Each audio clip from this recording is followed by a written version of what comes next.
जो कृष्ण भगवान की जय। श्री कृष्ण गोविंद हरे मुरारी, हे नाथ नारायण वासुदेव। श्री भागवत भगवान की जय हो। श्री भागवत भगवान में तीसरे सर्ग में 11वां अध्याय में सुनिए। इसमें ग्रह नक्षत्रों के बारे में, काल के बारे में बताया है, तो आप ध्यान से सुनिए। ओम नमो भगवते वासुदेवाय।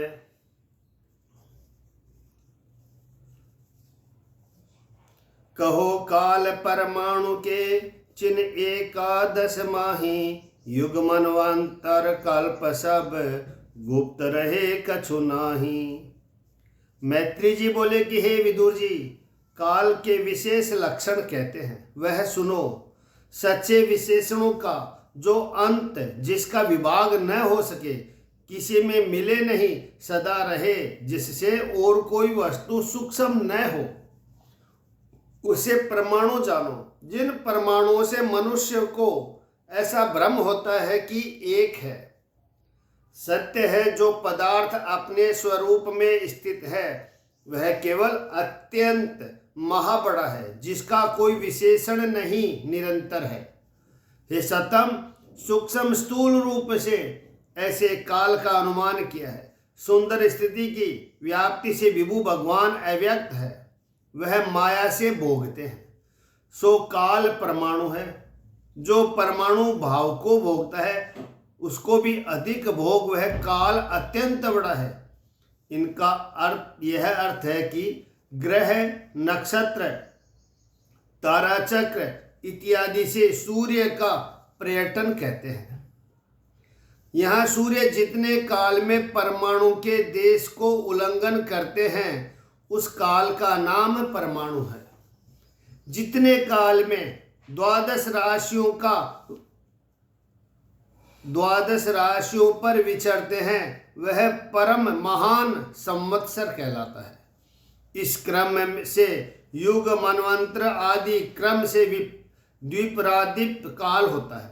सब काल का विभाग हम 5वें स्कंद में कहेंगे। 2 अणु से परमाणु होता है और 3 परमाणु का एक त्रस रेणु होता है। वह त्रस रेणु झरोखों में सूर्य की किरणों से दिखाई देता है, जो अति सूक्ष्म है, पृथ्वी में नहीं आता, आकाश को उड़ता दिखता है। 3 त्रस रेणु की एक त्रुटि उसे कहते हैं जितने काल में चुटकी बजावे। सो बेर चुटकी बजाने से जो काल व्यतीत हो, उसे वेद कहते हैं। 3 वेद का एक लव होता है और 3 लव का एक निमेष होता है और 3 निमेष का एक क्षण कहलाता है। 5 क्षण की एक काष्ठा बनती है। 15 काष्ठा से एक लघु होता है। 15 लघु की एक नाड़ी होती है, इसे दंड भी कहते हैं, और 2 नाड़ियों का नाम मुहूर्त है। 6 दंड और 7 दंड का एक प्रहर या वायाम होता है। वह याम दिन का चौथा भाग है और रात्रि का भी चौथा भाग होता है। दिन रात के घटने बढ़ने का यह नियम है कि घटने में 6 घड़ी का और बढ़ने में 5 घड़ी का अंतर समझना चाहिए, क्योंकि नित्य नित्य दिन और रात्रि के घटने बढ़ने के गिनने में बहुत परिश्रम है। इसीलिए 6 और 7 घड़ी का मोटा प्रमाण समझ लिया। एक घड़ी का अनुमान कहते हैं 6 पल भर तांबे का पात्र हो, सो उस पात्र में 4 मासे सोने की सलका बनाकर उस सलका से उस पात्र में छिद्र करना। उस छिद्र से जितने समय में प्रहस्त भर जल के प्रवेश होने से वह पात्र जल में डूब जाए, उतने समय को घड़ी कहते हैं। 4-4 प्रहर के मनुष्यों के दिन रात होते हैं।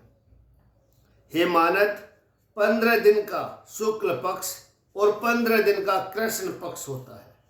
दोनों इकट्ठे होने से एक मास होता है। वह पितरों का एक अहोरात्र होता है। 2 मास की एक ऋतु और 6 मास का एक अयन अर्थात एक दक्षिणायन एक उत्तरायण होता है।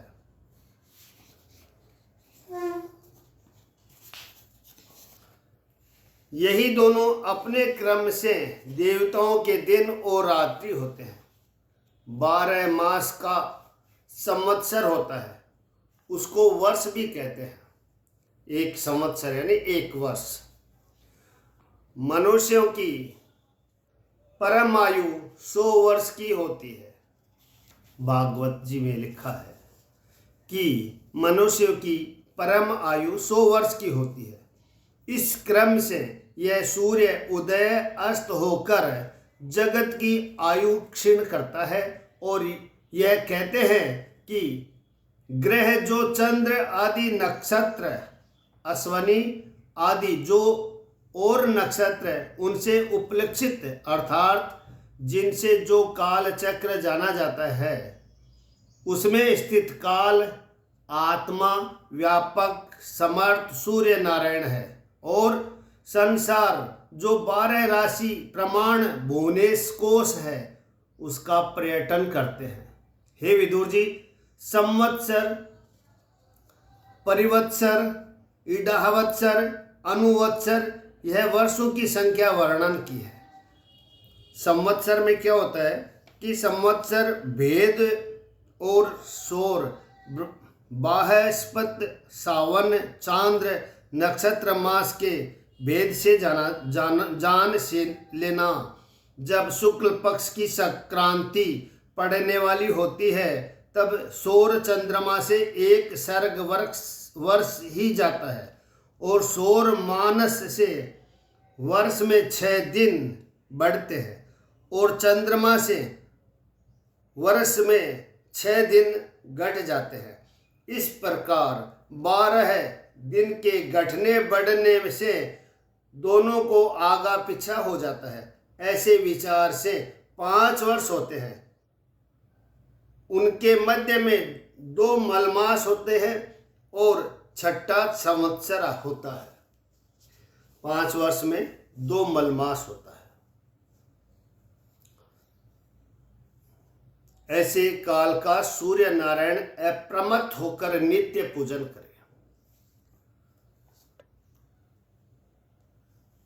कालात्मा सूर्य नारायण का अप्रमत्त होकर नित्य पूजन करें। ओम भास्कराय विद्महे दिवाकराय धीमहि तन्नो सूर्य प्रचोदयात्। ओम नमो नमः। सूर्य भगवान की नित्य पूजन करनी चाहिए, ये भागवत जी कहते हैं। अंकुर आदि कार्य जिसका विषय है, ऐसी बीज आदि का शक्ति का काल स्वरूप अपनी शक्ति से बहुत प्रकार कार्य के सम्मुख करता हुआ अंतरिक्ष में दाता है, वह कौन है? जो कि महाभूत विशेष तजोमंडल रूपी सूर्य है। वह किस प्रयोजन से दौड़ता है कि पुरुष के मोह को दूर करने के अर्थात दिन रात के प्रमाण से आयु आदि के क्षीण होने से विषयों में लगी हुई प्रीति को छुड़वाता है और सहकाम पुरुषों को तो गुणमय सर्वगादि फल का यज्ञों से विस्तार करवाता है। इस संवत्सर पंचक प्रवर्त की पूजा करो। विदुर जी बोले, पितर देव मनुष्य की आयु आपने कही, अब जो इस कल्प से बाहर ज्ञानी पुरुष है उनकी गति कहो। निश्चय है कि काल रूप ईश्वर की गति आप जानते हो। जो धीर पुरुष है वे अपने योगाभ्यास की सिद्धि से नेत्रों से विश्व की सब गति जानते हैं। मैत्रेय जी बोले कि हे विदुर जी, सतयुग, त्रेता, द्वापर, कलियुग, यह 4 युग संध्या और संध्यांश के समेत दिव्य 12 वर्षों से निरूपण किया है। फिर 12 सहस्त्र दिव्य वर्षों की यह अवस्था है कि सतयुग का प्रमाण तो 4 सहस्त्र 4000 दिव्य वर्ष है और उनकी संध्यांश का प्रमाण 800 दिव्य वर्ष। त्रेता युग का प्रमाण 3 सहस्त्र यानी 3000 दिव्य वर्ष और उनकी संध्यांश का प्रमाण 600 दिव्य वर्ष। द्वापर युग का प्रमाण 2 सहस्त्र यानी 2000 दिव्य वर्ष और इसकी संध्यांश का प्रमाण 400 दिव्य वर्ष और कलयुग का प्रमाण 1 सहस्त्र दिव्य वर्ष। उसकी संध्यासक प्रमाण 200 दिव्य वर्ष होते हैं। दिव्य वर्षों के सैकड़ों से जिनका प्रमाण कहा वे संध्या और अंश है, जिनके बीच जो काल है उसकी युग संज्ञा है कि जिसमें ग्वालंब यज्ञ आदि विशेष धर्म का विधान है और साधारण धर्म जो संध्या और अंश में भी होता है। युग के आदि में संध्या और अंत में अंश होता है। सतयुग में चारों पद समेत धर्म मनुष्य का सेवन करता है, वही धर्म त्रेतादिक युग में एक एक चरण से रहित होता है। जिस जिस प्रकार से एक एक पांव से अधर्म बढ़ता है उसी भांति कली काल में 3 चरणों से धर्म रहित हो जाता है। यह कथन केवल वैराग्य के लिए है, कुछ धर्म के त्यागने को नहीं। त्रिलोकी से बाहर जो महलों के आदि लेकर ब्रह्मलोक तक है उनमें सहस्त्र 1000 चतुर्युगी का एक दिन होता है। हे तात, उन लोकों में रात भी सहस्त्र यानी 1000 चौयुगी की होती है कि जिस रात्रि में जगत का रचने वाला ब्रह्मा शयन करता है। रात्रि के अंत में लोकों की रचना आरंभ होती है। ब्रह्मा के एक दिन में 14 मनु होते हैं। 71 चौकड़ी तक एक एक मनु अपना अपना समय भोगता है। उन मनुओं के वंश में देवता ऋषि होते हैं। सप्तऋषि गंधर्व ये सब क्रम से होते हैं और इंद्रादिक जो इनके पीछे के हैं वे एक संग होते हैं। त्रिलोकी के प्रवर्तक चतुरानन के दिन की यह रचना है। पशु मनुष्य पितर देवताओं का जन्म कर्म से होता है। पशु मनुष्य पितर देवताओं का जन्म कर्म से होता है। मनवंतरों में आदि पुरुष नारायण अपनी मूर्तियों से सत्य को धारण करते हैं और अपने पुरुषार्थ को उदय कर मनवादिकों की सृष्टि की रचना करते हैं। तामस अंश का ग्रहण कर अपने विक्रम से रोकते हैं और समय पाकर सब अपने में लीन देख सायंकाल के समय मौन साध लेते हैं। सायंकाल के समय मौन साध लेते हैं। भू आदि लोग उनमें छिन्न हो जाते हैं। जैसे जब निशा प्रवृत्त होती है तब चंद्रमा सूर्य शुद्ध होते हैं। शेष जी के मुख से जब अग्नि की लपटें निकलती है तब त्रिलोकी भस्म होने लगती है। तब अग्नि की दाह से पीड़ित हो भृगु आदि ऋषिश्वर महलोक से जनलोक को चले जाते हैं। कल्पांतर में समुद्र को जल बढ़कर शीघ्र त्रिलोकी को उत्कंठ शोभित चंड प्रचंड पवनों की चलायमान लहरों से सबको डुबो देता है और जल ही जल दृष्टि आता है। शेष जी की सैया पर श्रीपति नारायण जल में योगा निद्रा से नेत्र मूंद स्थित होते हैं और जनलोक निवासी बारंबार स्तुति करते हैं। इस प्रकार काल की गति से दिन रात इस प्राणी की आयु क्षीण होती है। परमाणु 100 वर्ष की है, आदि आयु तो परार्थ कहते हैं। पूर्वार्थ परार्थ दोनों हो चुके, अब अपरार्थ प्रवृत्त हुआ। पूर्व पर के आदि में ब्रह्मा नामक कल्प हुआ, उसका नाम ब्रह्ममति धाम है, जहाँ ब्रह्मा जी नाम शब्द ब्रह्म है। उसके अंत में जो कल्प हुआ उसका नाम पद है, जो श्री नारायण के नाभि सरोवर से सर्वलोक उत्पन्न करता कमल हुआ। हे भारत, यह कल्प तो हुआ, अब दूसरे वाराह कल्प हुआ, अब दूसरा वाराह कल्प हुआ, जहां आदि पुरुष अविनाशी भगवान ने वाराह अवतार धारण किया, जिसकी अचिंत्य शक्ति कार्यों की उपाधि रहित अनंत आदि जगत की आत्मा ईश्वर को द्विप्राद्र निमेष काल कहा जाता है। इस क्रम से आयु की गणना गिनती नहीं चाहिए। परमाणु आदि द्विप्राद्र पर्यंत का यह काल रूप ईश्वर, जो अभिमानी तेजस्वियों को वश करने की सामर्थ्य नहीं है, जो मैंने इस ब्रह्मांड का वर्णन किया, वह सब विकारों से भरा हुआ, विशेषादि से विशिष्ट, बाहर से यह अंडकोश 50 कोटि योजना का विस्तार है। इस ब्रह्मांड में परमाणु की नाई 10 गुण अधिक कोटान कोट ब्रह्मांडों के समूह इसमें औरों से लक्षित होते हैं। महात्मा पुरुष विष्णु को परम धाम वैकुंठ है, जिसका संपूर्ण कारणों का कारण अक्षर ब्रह्म कहते हैं। इति श्री भागवते महापुराण तृतीय स्कंद भाषा टीकाया परमाण्वादि द्विपरादि पर्यंत काल स्वरूप परमेश्वर वर्णम नाम 11 अध्याय। श्रीमन्नारायण नारायण नारायण। श्री कृष्णचंद्र भगवान की जय। श्री भागवत भगवान की जय। श्री सूर्य भगवान की जय। ओम नमो भगवते वासुदेवाय। श्री कृष्ण गोविंद हरे मुरारी।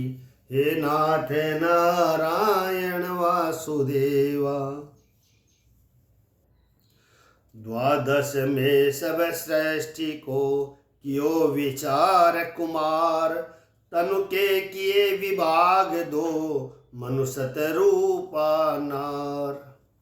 इतनी कथा कह श्री मैत्री जी बोले कि हे विदुर जी, काल रूप भगवान वासुदेव की यह अद्भुत महिमा आपके सम्मुख वर्णन की। अब यह सुनिए कि जैसे ब्रह्मा जी ने सृष्टि रची, प्रथम अंधता मिश्र तामिश्र महामोह मोह तप्त ये ब्रह्मा ने रचे। यह सब अज्ञान की प्रवृत्तियां है। अपनी सृष्टि को पापी देख ब्रह्मा ने अपने मन में आनंद नहीं माना और फिर भगवान का ध्यान कर अपने मन को पवित्र कर दूसरी सृष्टि की रचना का विचार किया। तब मन से सनक सनंदन सनातन सनत कुमार ये 4 ब्रह्मा जी ने उत्पन्न किए। उन्होंने क्रिया छोड़ वीर्य ऊपर को चढ़ा लिया, अर्थात नैष्ठिक ब्रह्मचारी हुए। तब ब्रह्मा जी कहा, हे पुत्रो जगत रचो। तब चारों ने सृष्टि के रचने की इच्छा नहीं की, किंतु मोक्ष धर्म के पारायण श्री नारायण के ध्यान में सदा लवलीन रहने लगे। मेरी आज्ञा पुत्रों ने न मानी। यह विचार ब्रह्मा जी को रोष उत्पन्न हुआ। फिर पुत्र जानकर क्रोध शांत किया। बुद्धि से क्रोध रोका तो भी ब्रह्मा की भ्रकुटी में से उसी समय वह क्रोध नील वर्ण बालक रूप बन उत्पन्न हुआ।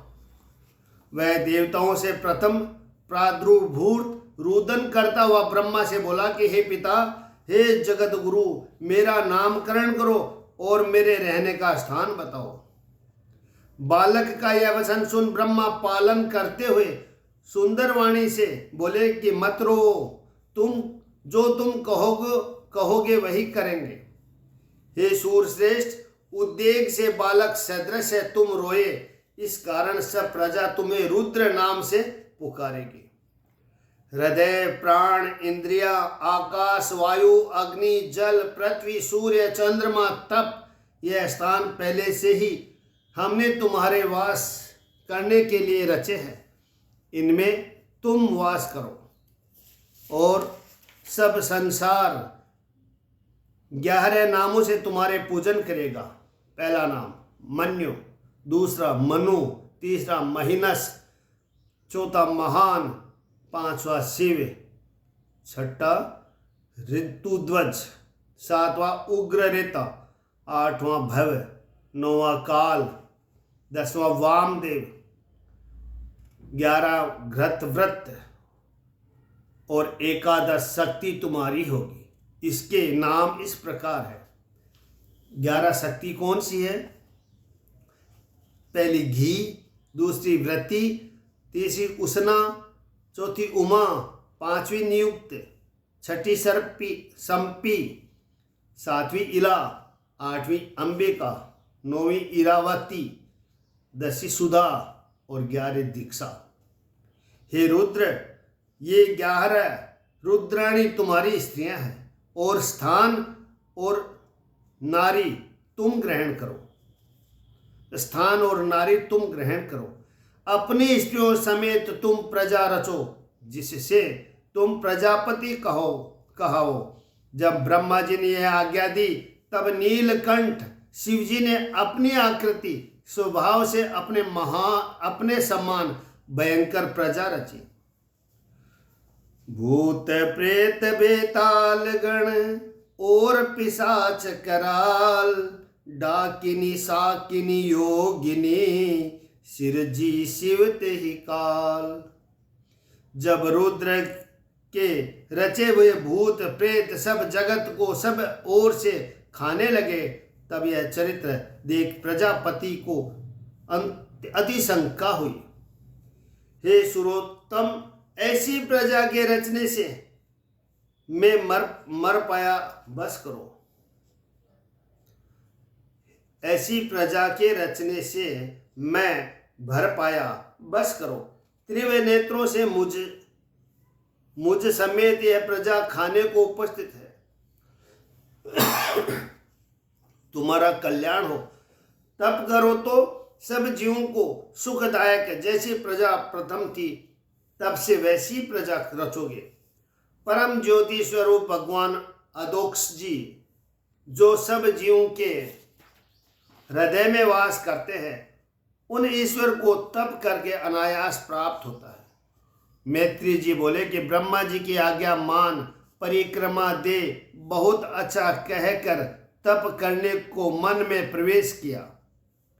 कुछ समय उपरांत फिर जगत के रचने की इच्छा हुई। तब भगवत की शक्ति युक्त लोक की संतान के हेतु 10 पुत्र उत्पन्न किए।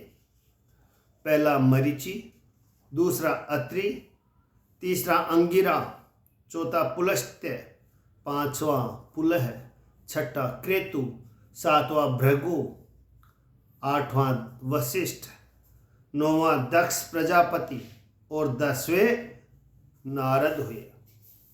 विरंची के अंग से नारद जी हुए, स्वयंभू के अंगुष्ठ से दक्ष, प्राण से वशिष्ठ, त्वचा से भृगु हुए। ब्रह्मा, यहाँ पर एक शंका है, क्या है कि ब्रह्मा जी ने अपनी देह से पृथक पृथक अंगों से 10 पुत्र क्यों उत्पन्न किए? देह के अंग एक अंग से क्यों नहीं उत्पन्न किए? 10 पुत्रों को पृथक पृथक उत्पन्न करने का प्रयोजन क्या था?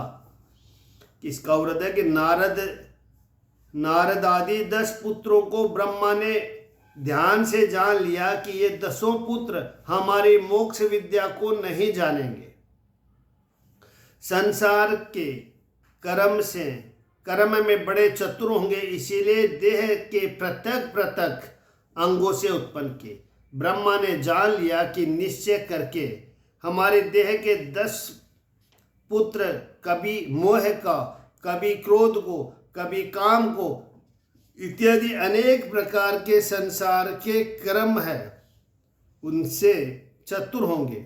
इसीलिए जिस अंग को जैसा स्वभाव चाहिए, उस अंग से वैसे ही पुत्र ब्रह्मा जी ने उत्पन्न किए।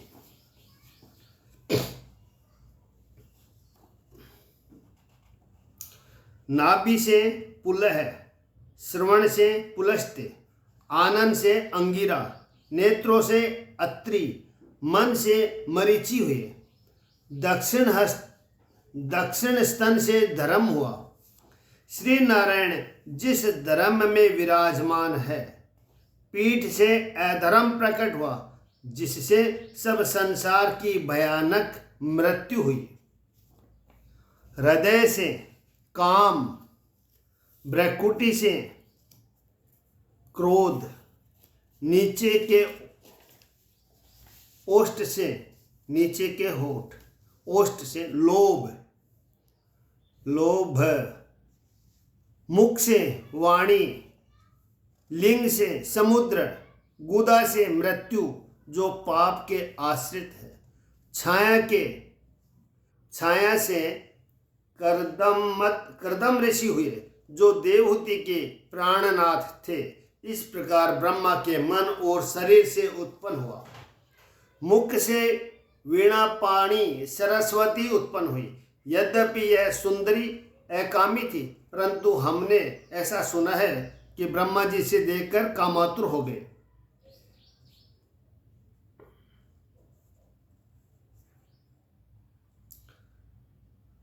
तारकासुर का किया हुआ दुख समूह है, उससे डूबे हुए ब्रह्म विष्णु एक दिन देवता मुनियों के संग से कैलाश को गए।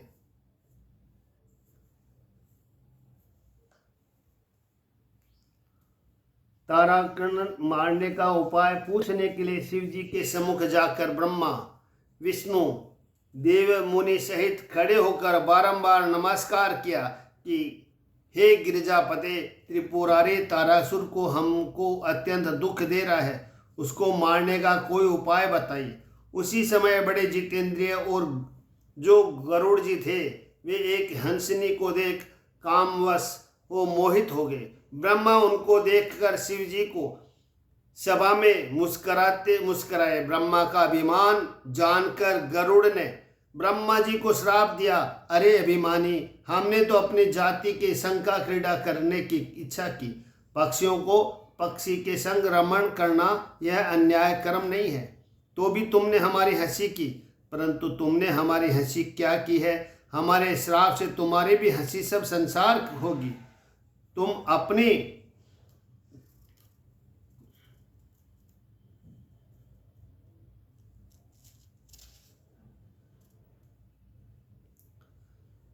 श्राप के प्रताप से जय विजय भगवान ने पार्षद हो गए।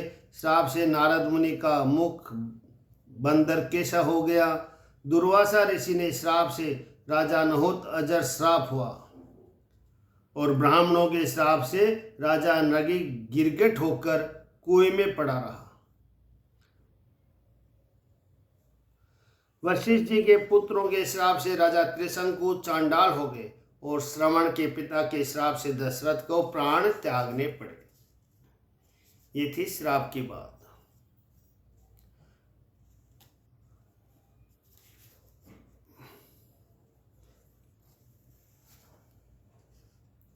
पिता की बुद्धि अधर्म में देख ब्रह्मा के पुत्र मारीच मुख्य मुनि ने अपने ज्ञान से उपदेश किया, हे पिता, आज तक ऐसा अनुचित कर्म किसी ने नहीं किया, न आगे कोई करेगा। काम को जीता तुम समर्थ हो। हे जगत गुरु, तेज स्त्रियों के योग्य यह कार्य नहीं है, जिनके क्रमानुसार कर्म करने से सब संसार को सुख मिलता है। उस परम ब्रह्म परमात्मा को नमस्कार है, जिसने सृष्टि को अपने तेज से आत्मा में स्थित किया। वह परमेश्वर धर्म की रक्षा करने योग्य है। प्रजापति इस भांति अपने पुत्रों की विनय सुन अत्यंत गलानी मन में अति लज्जित हुए उसी समय अपना शरीर त्याग दिया। उस धीर वीर शरीर को दिशाओं में ग्रहण किया, जो तम निहार नाम से प्रसिद्ध हुआ, जो अब भी संसार में दृष्टि आता है, जिसको आजकल कुहर कहते हैं। फिर ब्रह्मा ने द्वितीय शरीर धारण कर विचार किया कि जैसे पूर्व काल में सब संसार रचित था, अब वैसा ही किस प्रकार रचा जाएगा। यह विचार कर रहे थे उसी समय 4 मुख से 4 वेद हुए, जिसको 4 ब्राह्मण मिलकर करे वह यज्ञ, यज्ञों का विस्तार, उपवेद, न्याय, ये धर्म के 4 चरण हैं। इसी प्रकार 4 आश्रमों की 4 वृत्तियां ब्रह्मा जी ने रची। विदुर जी बोले कि हे तपोधन, संसार के रचयिता विधाता ने वेदादिकों को मुख से किस प्रकार रचा, और जो जो जिसने रचा हो वह कृपा कर मुझसे सबको। मैत्रेय जी बोले कि हे विदुर जी, रक, यजु, साम, अदर्क नाम पहले 4 वेदों के पुरुषार्थ 4 मुख से रचा। क्रम पूर्वक जो गाने में न आए उन मंत्रों का स्त्रोत, यज्ञ का क्रम, स्तुतियों का समूह, प्रायश्चित, यह भी सब क्रम से रचे। फिर अपने पूर्वाध मुख से आयुर्वेद अर्थात वेदक शास्त्र, धनुर्जन अर्थात धनुष विद्या का शास्त्र, गांधर्व वेद गान का विद्या का शास्त्र, सरगम इत्यादि स्थापन मंदिर बनाने का शास्त्र, जिसको देव शिल्पी विश्वकर्मा भली भांति जानता है। यह 4 उपवेद भी उसी क्रम में रचे। सबसे दर्शनीय चतुरानन इतिहास, पुराण, पंचम वेद सब मुखों से रचा। मृत कर्म षोडशी, यह पूर्व की ओर से मुख से रचा। अग्निलाना अग्नोष्ठी यज्ञ, यह दक्षिण मुख से रचे। उचित वक्ताओं के शास्त्र, रात्रि के अनुष्ठान पश्चिम मुख से रचे। वाजपेयी यज्ञ, गोमेघ यज्ञ उत्तर मुख से रचे। विद्या के द्वारा सोच करना, दया, तप, सत्य, दान, ये धर्म के 4 चरण हैं, और सब वृत्तियों से यथाविधि आश्रम रचे। गायत्री के उपासकों को सावित्री कहते हैं। 1 वर्ष तक व्रत करके उनको प्रजापत्य कहते हैं। वेद पाठ करना यह ब्राह्मण धर्म है। निष्ठिक ब्रह्मचर्य को बृहदर्थ कहते हैं। जिसका कोई निषेध न हो उसका वार्ता वृत्ति कहते हैं। खेती करनी, यज्ञ करने को संचय वृत्ति कहते हैं। बिना मांगे जीविका करने को शालीन वृत्ति कहते हैं। गिरा व अन्न बिनकर निर्वाह करने को शिलोत्स वृत्ति कहते हैं। घर में रहकर उदर पूर्ण करने को गृह वृत्ति कहते हैं। इस प्रकार वृत्तियां रची। जो सावे के चावलों को भोजन करके तप करते हैं वे वैशाखनस कहलाते हैं। जो नया अन्न मिलने पर पहला अन्न परित्याग करते हैं वे वालखिल्य कहलाते हैं। जो प्रातः काल उठकर जिस दिशा को जाए और उधर जो फल प्रथम मिले उसका भक्षण कर जो अपनी आत्मा को संतुष्ट करते हैं वे ओदम्बुर कहलाते हैं। और जो फल आप पककर पृथ्वी पर गिरे उसे खाकर जो आत्मा का पोषण करते हैं वे फेनप कहलाते हैं। ये 4 प्रकार के वनवासी ब्राह्मण हैं। अपने आश्रम के क्रम में प्रधान रहे वे कुटीचक कहलाते हैं। जो कुछ काम करके जीविका का निर्वाह करते हैं और ज्ञान सीखते हैं वे बहोध, और जो ज्ञान का अभ्यास करते हैं वे हंस। तत्व ज्ञान की प्राप्ति करने वाले निष्क्रिय है, उनसे उत्तरोत्तर श्रेष्ठ है।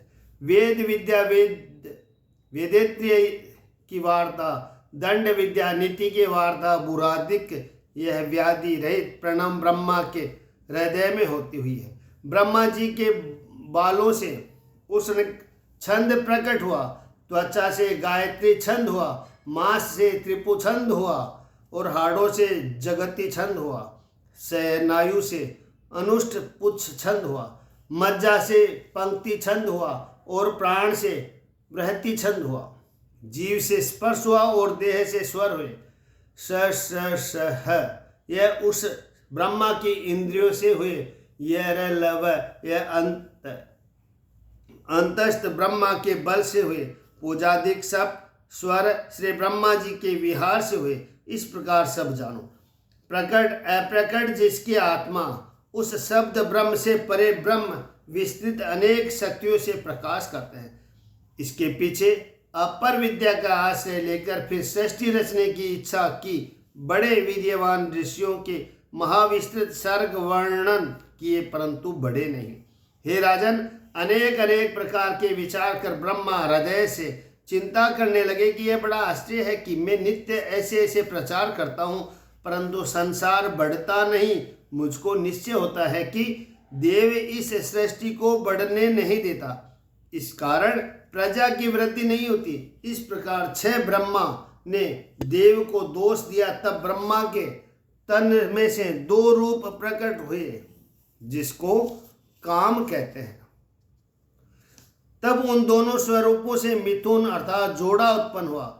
उनमें से जो पुरुष था उसका नाम स्वयं भू मनु हुआ, और जो स्त्री थी उसका नाम सतरूपा हुई। जय बोलो भगवान स्वयं भू मनु की जय हो और माता सतरूपा की जय हो। वह मनु महात्मा की रानी हुई। उन दोनों के मैथुन धर्म प्रकट किया। मैथुन कर्म करने से प्रजा बढ़ी। मनु ने सतरूपा के गर्भ से 5 पुत्र पुत्री उत्पन्न किए। हे सतम प्रियव्रत उतान पाद, ये 2 पुत्र और आकृति देवहूति प्रसंति, ये 3 कन्या, ये 5 संतान हुई। आकुति रुचि प्रजापति को ब्याई गई। देवहूति कदर्म जी को, प्रसूति दक्ष को। तब इनसे सब जगत भर गया। इति श्री भाषा भागवत महापुराण तृतीय स्कंद भाषा टीका याम मनु सर्ग वर्णन नाम 12वां। श्री कृष्ण चंद्र भगवान की जय।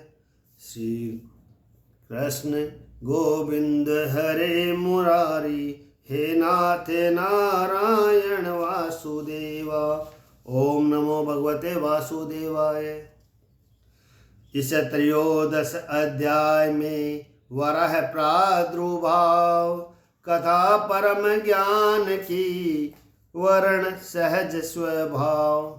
इतनी कथा कह श्री सुखदेव जी बोले कि हे राजा परीक्षित, श्री शुकाचार्य की अत्यंत मनोहर वाणी सुनकर भगवान वासुदेव की कथा में आदर कर कुरुनंदन फिर पूछने लगे। विदुर जी बोले कि हे महामुने, ब्रह्मा जी के प्यारे पुत्र स्वयं भू मनु राजेश्वर ने प्रिय पत्नी को पाकर क्या किया। हे सतम, उस आदिराज का चरित्र मुझसे कहो। जो मुझको श्रद्धा है वह श्री वृंदावन विहारी के आश्रित हो। जय बोलो भगवान श्री वृंदावन विहारी की जय। बहुत प्राचीन राजाओं की कथा श्रवण करने का यही फल है, और यही महात्माओं ने कहा कि श्री मुकुंद के चरणाविंद जिनके हृदय में वास करते हैं, उनके गुणानुवाद श्रवण करना शुभ फल को देने वाला है। श्री सुखदेव जी बोले कि विनीत सहस्त्र सिर वाले भगवान के चरणविंद में जिनके सिर व मैत्रेय जी भगवान की कथा में अत्यंत प्रसन्न रोमांचित हो विदुर जी सम्मुख बोले। मैत्रेय जी बोले कि जब अपने प्रिय पत्नी समेत स्वयं भू मनु हुए, तब हाथ जोड़कर ब्रह्मा जी से बोले, तुम सब जीवों के उत्पन्न करने वाले वृत्तिदायक पितामह हो। हे नाथ, कौन से कर्म द्वारा यह प्रजा आपकी सेवा करे। हे स्तुति योग्य, आप बताइए कि आपको किस प्रकार नमस्कार हो, और अपने सामर्थ्य अनुसार जो कर्म कर सके, जिसके करने से लोक परलोक दोनों में सुयश हो और सब प्रकार से उत्तम गति प्राप्त हो। स्वयं भू मनु की विनय सुन मैत्री जी बोले कि हे पुत्र, हे पृथ्वीश्वर, मैं तुम पर प्रसन्न हूँ। संसार में तुम्हारा यश बढ़े, मंगल की वृद्धि हो। निष्कपट हृदय से जो मैंने कहा वह तुमसे किया, और सब प्रकार मेरी आज्ञा मानी। हे वीर, ईर्ष्या त्याग, अपने शक्ति अनुसार पिता की आज्ञा उल्लंघन न करे। पिता को जहाँ आदर से इतनी ही पूजा करनी बहुत है। पिता को महा आदर से इतनी पूजा करनी बहुत है। हे आत्मज, तुम्हारे समान जिसमें गुण और पुरुषार्थ हो, ऐसे संतान इस सतरूपा स्त्री से उत्पन्न कर धर्म से पृथ्वी को शिक्षा करो और परमेश्वर में मन लगाओ। हे नृप, प्रजा की रक्षा मन लगा कर करो। यही मेरी परम शुश्रूषा है। भगवान और इससे सब प्रजा के भर्ता ऋषिकेश प्रसन्न होंगे। यज्ञ रूप जनार्दन भगवान जिन पर संतुष्ट नहीं होते, उनका यह मनुष्य देह धारण करना केवल श्रम मात्र हुआ। आप धन्य हैं जो नारायण का आदर किया। मनु जी बोले कि हे पाप नाशक, हे प्रभु, मैं आपकी आज्ञा अवश्य करूंगा, परंतु मेरा वास स्थान और प्रजा के रहने की जगह बताओ। हे देव, सब जीव मात्र का जिस पृथ्वी पर वास करने का स्थान है, वह पृथ्वी महाप्रलय के जल में निमग्न हो रही है। भागवत की तृतीय स्कंद में 20वें अध्याय में 13 श्लोक में अर्थ से विदित होता है कि हिरण्यकश्यपु आदि राक्षसों के मरने के पीछे सृष्टि की रचना ब्रह्मा ने की। तब सृष्टि ने पहले हिरण्यकश्यप आदि राक्षस कैसे उत्पन्न हुए, जिन राक्षसों के भार से पृथ्वी रसातल को चली गई। अच्छा, जब पृथ्वी रसातल को गई तो ब्रह्मा को क्यों नहीं जान पड़ा? तब मनु राजा ने पृथ्वी का वृतांत ब्रह्मा से कहा तो ब्रह्मा को ज्ञात हुआ कि पृथ्वी रसातल को चली गई। यह बड़ी भारी शंका है। तो इसका उत्तर है कि जिस दिन स्वयंभू मनु ने ब्रह्मा से कहा कि पृथ्वी को तो हिरण्याक्षर हर ले गया, उस दिन मरीच के कुल में राक्षस बहुत जन्मे थे और उसी दिन आदि सृष्टि हिरण्याक्ष तपस्या के प्रभाव से पृथ्वी को हर ले गया। उस दिन शीघ्रता के कारण नीचे के 7 लोकों को ब्रह्मा जी ने नहीं रचा था। केवल नीचे के 7 लोकों की ठोर पर जल भर रहा था। पृथ्वी का हरण हुए पीछे 1 घड़ी व्यतीत हुई थी। देवता पृथ्वी को वृत्तासुर ब्रह्मा से कहने के लिए जाते ही थे कि तब तक स्वयंभू मनु ने शीघ्र जाकर पृथ्वी को हरने का वृतांत ब्रह्मा जी से कह दिया। तब ब्रह्मा ने सुनकर अपने चित्त से बड़ा खेद माना। तब उसी समय विष्णु भगवान ने प्रकट होकर सब कार्य सिद्ध किया। इस प्रकार से सृष्टि के पूर्व काल में राक्षसों ने जन्म लिया।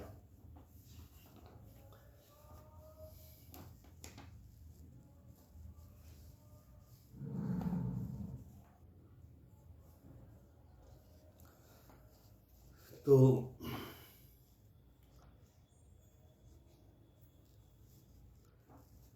प्रजा के रहने को जगह बताइए। हे देव, सब जीव मात्र से जिस पृथ्वी का वास करने का स्थान है, वह पृथ्वी महाप्रलय में जल में निमग्न हो रही थी। इस भूदेवी के उद्धार का कोई यत्न करो, जिस पर यह प्रजागण वास करे। मैत्री जी बोले कि चतुरानन, जल में धरणी को डूबी देख मन में बहुत काल तक चिंतित करते रहे, किसी प्रकार से उसका उद्धार किया जाए जो प्रजागण इस पर वास करे। विश्व रचने के ही समय मेरे सम्मुख जल में डूबकर पृथ्वी रसातल को चली गई। अब हम सब इस वसुधा को निकालने का क्या उपाय करें? जिसके हृदय कमल में से मैं उत्पन्न हुआ, वह भगवान तीर्थ रूप, जिनकी कीर्ति सो नारायण मेरा मनोरथ पूरा करेंगे। हे अनंत, ब्रह्मा जी यही विचार कर रहे थे कि उसी समय पितामह की नासिका के छिद्र से अक्षमात अंगुष्ठ मात्र वराह का एक बच्चा निकला। हे नरनाथ, सबके देखते देखते वह एक क्षण में आकाश तक पहुंचा। गज के समान बढ़कर महाअद्भुत रूप दृष्टि आने लगा। मरीचि आदि ब्राह्मण, सनत कुमार आदि मनु सहित ब्रह्मा जी शुकर को निहार अनेक प्रकार के विचार करने लगे। यह वाराह रूप धारण कर कोई स्वर्गवासी तो नहीं चला आया है। बड़े आश्चर्य की बात है कि मेरी नासिका में से एक शुकर रूप धारण कर कौन निकला? पहले तो अंगुष्ठा समान था, एक क्षण में गज सम दृष्टि आने लगा। अब बड़े पर्वत समान स्थूल दृष्टि आने लगा। कहीं यज्ञ भगवान मेरे मन को खेद तो नहीं करते? पुत्रों समेत ब्रह्मा जी यह विचार कर रहे थे। उसी समय अंतरिक्ष से बादल के समान गर्जना शब्द हुआ। ब्रह्मा ने सम्मुख यज्ञ पुरुष भगवान बादल के समान गरजने लगे। उन उत्तम ब्राह्मणों को और ब्रह्मा को श्री वाराह जी महामोहित किया और सामर्थ्यवान श्री वाराह जी के गर्जने से सब दिशाएं गर्ज कर उठी। उस समय महामय वाराह जी का घुघुर शब्द क्लेश नायक सुनकर जनलोक तपलोक निवासी मुनिगण परम पवित्र वेद त्रयमंत्र पढ़ पढ़कर मधुर वाणी से स्तुति करने लगे। उन सज्जनों को वेद विस्तार ब्रह्म अपने गुणानुवाद को सुनकर श्री वाराह जी फिर गर्ज कर देवताओं के उदय के अर्थ गजेंद्र समान लीला कर जल में प्रवेश किया। जिनकी पुच्छ ऊपर को उठ रही है, आकाश में विचरते हैं और जिनके कठोर कंधे घूसर रंग के बाल फड़क रहे हैं, तीक्ष्ण रोमावली त्वचा श्वेत दृष्ट भयानक दृष्टि पृथ्वी के उदारक श्री वाराह जी ने प्रकाश किया। स्वयं यज्ञ मूर्ति भगवान कराल डाढ़ वाले वाराह रूप धारण करके नासिका से पृथ्वी के मार्ग को ढूंढते हुए कोमल दृष्टि से स्तुति करते हुए ब्राह्मणों की ओर देखकर जल में प्रवेश किया। हीरा पर्वत के समान अंग जल में कूदने के वेग से कांखे फटी। इस प्रकार समुद्र का जल इधर उधर फैल गया। दीर्घ तरंगमाला भुजाएं सी सृष्टि आती है। दुखी जन कहते हैं कि हे यज्ञेश्वर हमारी रक्षा करो। यज्ञ मूर्ति वाराह जी महाराज अथाह जल की तह लेने के लिए जल को कुदाल के नए तीव्र खुरों से चीरते फाड़ते जाकर पृथ्वी को देखा, जिससे सब जीवों को धरने वाली धरणी को प्रलय के समान आप श्री जल नाथ ने उदर में धारण किया था। जो धरणी जल में डूब गई थी उस पृथ्वी को अपने डाढ़ से उठाकर रसातल से ऊपर को लाए। तब अत्यंत शोभा हुई। चक्र से सहस्त्र गुण तीव्र तेज, जिनमें ऐसे वाराह जी हिरण्याक्ष दानव को गदा हाथ में ले आता हुआ देखा। वाराह जी के सम्मुख मार्ग रोक कर खड़ा हुआ और घूमकर भूमि के छीनने का उद्योग करने लगा। तब वाराह जी का क्रोध अत्यंत बढ़ा और सिंह समान गरज कर दोनों दांतों से हिरण्याक्ष का सब शरीर चीर डाला और उसके रुधिर की कीच में लिपटी हुई अपने तुंड से लीला करने लगे। हे भूपाल, तमाल समान नील श्वेत दांतों के अग्रभाग से गजली लीला की भांति पृथ्वी को उछालते हुए सर्व ऋषि मुनि ब्रह्मादिक देवताओं ने वाराह जी को देख हाथ जोड़ वेद के मंत्रों से ब्रह्मादिक देवता स्तुति करने लगे। ऋषि लोग बोले कि हे अजीत, हे यज्ञ भवन, आपने सबको जीता है। वेद त्रयम्य रूप धरकर शरीर को कपाया, आपको नमस्कार है। हे देव, निश्चय है कि दुष्ट कर्म करने वालों के इस आपके यज्ञ स्वरूप का दर्शन होना कठिन है। सब छंद आपकी त्वचा में है, यज्ञ रोम में है, सुंदर आज दृष्टि में है, चातुहोत्र यज्ञ चरणों में है। हे इस जुहू नामक स्त्रुआ आपकी तुंड है, द्वितीय स्त्रुआ आपकी नासिका है, भक्षण का पात्र चमस कर्ण का छिद्र है, ब्रह्म भाग पात्र मख का छिद्र चरवण अग्निहोत्र है।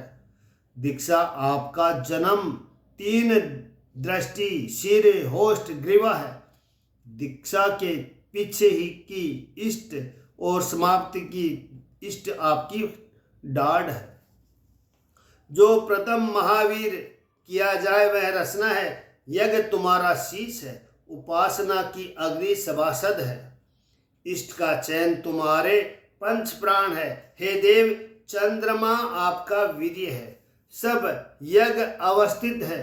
संस्था भेद तुम्हारा सप्त धातु है, वह संस्था विभेद है। हे अग्निहोष्टम अत्यग्नि उक्त्या षोडशी वाजपेयी अतिरात्र आपतो यार्म। आप ही सब यज्ञ शरीर की संधि है। आप ही सर्व यज्ञ इष्ट बंधन हो। सब मंत्र देवता द्रव्य रूप सर्व क्रिया रूप यज्ञ रूप के अर्थ नमस्कार है। आत्मीय वैराग्य भक्ति से अनुभव किए ज्ञान रूप विद्या रूप के निमित्त प्रणाम है। हे भगवान, भूधर डाढ़ के अग्रभाग पर पर्वत सहित धरणी तुमने धारण की है। वह अत्यंत प्रकाशमान हो रही है, जैसे जल में से निकले गजेंद्र के दांतों पर धरी हुई कमलिनी शोभा देती है। इसी प्रकार आपके दर्शनों पर पृथ्वी शोभायमान हो रही है। वेद त्रिय से यह वाराह रूप है। भूमंडल आपने दांतों पर धारण किया, सो डाढ़ारूढ़ श्रृंग पर मेघवत विदित होता है। बड़े भारी कुलाचल पर्वत का जिस प्रकार विलास शोभित होता है, इसी प्रकार आपकी शोभा है। हे नाथ, उसको स्थित करो। यह स्थावर जंगम की माता है। लोक के अर्थ तुम्हारी माया है। तुम हमारे पिता हो। हम तुम समेत अचला देवी को नमस्कार करते हैं। जिस पृथ्वी पर अपना तेज अग्नि को काष्ठ में तुम धारण करते हो, हे प्रभु, रसातल गई मेदनी का लाना आपके बिना कौन कर सकता है।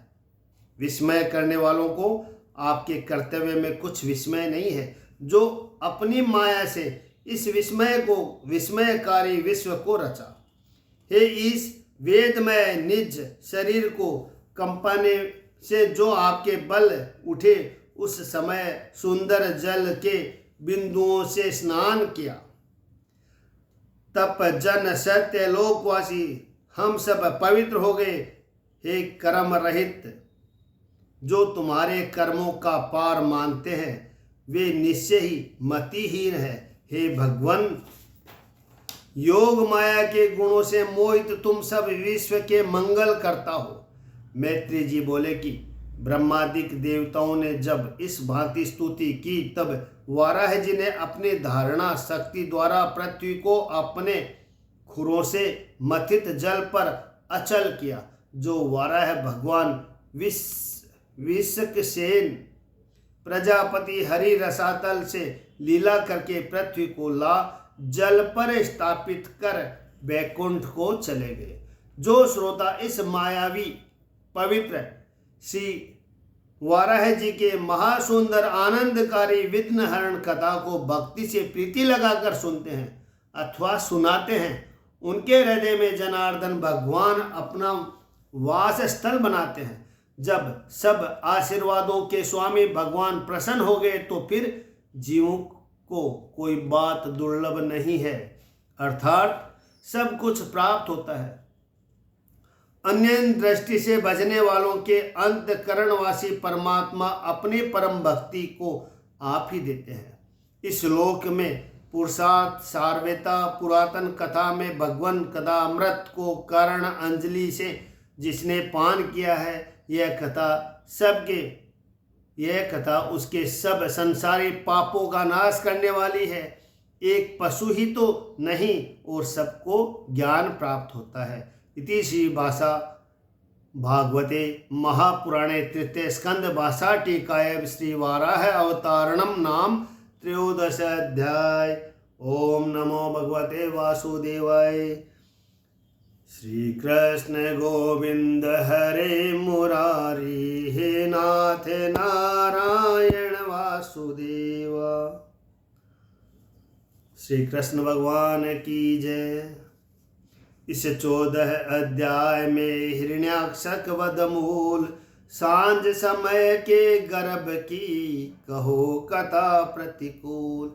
श्री सुखदेव जी बोले, हे कुरुनंदन, जगत कारण वाराह तनधारी श्री वैकुंठनाथ की कथा मैत्री जी सुन। हाथ जोड़कर विदुर जी से पूछा कि विदुर जी बोले कि हे मुनि सतम, यज्ञ मूर्ति श्री वाराह जी ने आदि दैत्य हिरण्याक्ष को जिस प्रकार वध किया वह मैंने सुना, परंतु हे ब्राह्मण, त्रिलोकीनाथ ने डाढ़ के अग्र भाग पर धरा को धरकर लीला पूर्वक जब लाए, उस समय श्री वाराह जी और श्री हिरण्याक्ष किस प्रकार संग्राम हुआ वह कृपा पूर्वक कहिए। मैत्री जी बोले कि हे कुरुकुल मणे, तुमने यह मनोहर भगवान जगदाधार की कथा मनुष्य के काल क्रम छुड़ाने वाले बहुत अच्छी पूछी है। श्री नारद मुनि कही, यह कृष्ण कथा सुनकर राजा उतानपाद का पुत्र ध्रुव 5 वर्ष का बालक भक्ति के प्रभाव से मृत्यु के मस्तक पर पांव रखकर विमान में बैठ विष्णु भगवान के धाम को प्राप्त हुआ। यह इतिहास मैंने सुना है। यह प्रथम देवताओं के पूछने पर लोककर्ता चतुरानंद जी ने देवताओं के सम्मुख वर्णन किया था। अब हिरण्याक्ष और हिरण्यकश्यप की उत्पत्ति कहते हैं। एक समय संध्या काल में दक्ष पुत्री दिति पुत्रार्थ काम सर से पीड़ित हो मरीचि सुवन कश्यप नामक अपने स्वामी के पास जाकर उनसे विषय की इच्छा की। यहाँ एक शंका है कि विष्णु भगवान ने पृथ्वी को हिरण्याक्ष छुड़ाने के लिए अनेक प्रकार से श्रेष्ठ श्रेष्ठ शरीरों को छोड़कर, जैसे कोई जीव बुरा कर्म करे और उस जीव को निंदित कर्म करने की खोटी योनि धारण करनी पड़ती है, इसीलिए अत्यंत निंदित शुक्र की योनि विष्णु भगवान ने क्यों धारण की। शुक्र की योनि तो अत्यंत दुष्ट है। तो इसका उत्तर है कि विष्णु भगवान ने जान लिया कि यह हिरण्याक्ष ब्रह्मा के वरदान से उत्पन्न प्रमाद में उन्मत्त हो रहा है। संसार में जितने चराचर जीव ब्रह्मा के बनाए हुए हैं, उनमें से केवल एक वाराह के अतिरिक्त यह और किसी से नहीं मरेगा, वाराह ही से मरेगा। यह विचार श्री लक्ष्मी जी के नाथ नारायण ने शुक्र का शरीर धारण कर हिरण्याक्ष को मार डाला और जल में डूबी हुई पृथ्वी को जल से निकालकर पृथ्वी के स्थान पर पृथ्वी को रख दिया। ये थी इसकी कथा। अब हिरण्याक्ष और हिरण्यकश्यप की उत्पत्ति कहते हैं। एक समय संध्या काल में दक्ष पुत्री दिति पुत्रार्थ काम सर से पीड़ित हो मरीचि सुवन कश्यप नामक अपने स्वामी के पास जाकर उनसे विषय की इच्छा की, और वे अग्निजिहा यजुर्वेद के प्रति विष्णु भगवान का दूध से यजन करके सूर्य अस्त के समय यज्ञशाला में सावधानता से बैठे थे। दिति बोली कि हे स्वामी, पंचसर घोर धनुष बाण लेकर मुझे तुम्हारे कारण दुख देता है। पंचसर घोर धनुष बाण लेकर मुझे तुम्हारे कारण दुख देता है और मुझे अबला पर बल प्रकट करता है। जिस प्रकार मतवाला हाथी केले के वृक्ष पर बल प्रकाश कर उसको व्यथा देता है, इसी भांति यह मनसिज मेरे तन रूपी वन को भस्म किए डालता है। पुत्रवती सोतन की बढ़ती मुझसे नहीं देखी जाती। अब आप मुझ पर कृपा करके सुवर्ण खान महाबलवान एक पुत्र मुझे दीजिए। भर्ता से बहुत सम्मानित स्त्रियों का यश सब संसार में फैल जाता है। आप सरीखे मेरे पति हो और फिर भी मेरे पुत्र न हो, यह बड़े आश्चर्य की बात है। हे नाथ, पुत्रियों के परम हितकारी हमारे पिता पुत्रियों से अत्यंत स्नेह करते थे। एक दिन पिता हम सब से हंसकर बोले कि हे पुत्रियों, तुम किसके संग अपना विवाह करोगी। इस बात प्रत्येक से पृथक पूछने लगे। उस समय हम 13 बहनों ने आप में ही मन लगाया। तब हम सब पुत्रियों को संतान होने का भाव जान 13 बेटियों को पिताजी ने तुम्हें दिया और हम सब तुम्हारे शील स्वभाव के अनुसार चली। हे कल्याणकर्ता, हे कमल नयन, हे प्राणनाथ, हमारी इच्छा पूर्ण करो। हे ब्रुमन, आप सरी के महात्माओं के निकट आर्तों का आना व्यर्थ नहीं होता। मैत्री जी बोले कि हे विदुर, इस प्रकार महाकृपण दीति के मनोहर वचन सुन उसकी अत्यंत प्रशंसा कर मदन का बल वर्धित देख कश्यप जी मधुर वाणी से बोले कि हे भीरु, जो तेरा मनोरथ है वह प्रिय विधान है, मैं सब तेरा पूर्ण करूँगा। जिस स्त्री से धर्म अर्थ काम पदार्थ प्राप्त हो उसका काम कौन नहीं कर सकता। स्त्री के बिना चारों वर्णों का तिरस्कार है, इसलिए गृहस्थ होना मुख्य धर्म है। सब आश्रमों को ग्रहण कर जो अपने गृहस्थ आश्रम में रहते हैं वे सब वैष्णवों के समुद्रों को तर जाते हैं। जिस प्रकार जहाज में बैठे समुद्र पार हो जाता है, ऐसे ही संसार के गृहस्थ लोग भवसागर पार हो जाते हैं। हे भामिनी, श्रेय काम के लिए अपनी अर्धांगिनी जिसको कहते हैं, जिसमें अपना सब भार धर पुरुष विगत ज्वर होकर विचरते हैं और आश्रयों के जीतने के अयोग्य उन दुर्जय इंद्रिय रूप शत्रुओं को जिस स्त्री के आश्रय से लीला करके हम पराजित करते हैं, जैसे दुर्गेश दुर्गम में अवस्थान कर चोरों को पराभव करता है।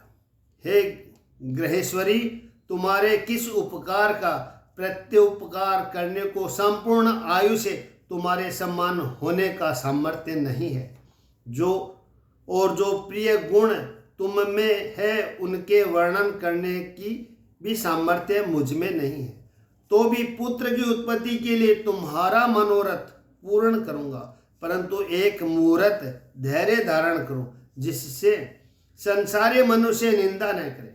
इस समय महाघोरतम है, वरन घोरों का भी घोरतम दिखाने वाला भूतनाथ के गण इस समय जहां तहां विचरते हैं।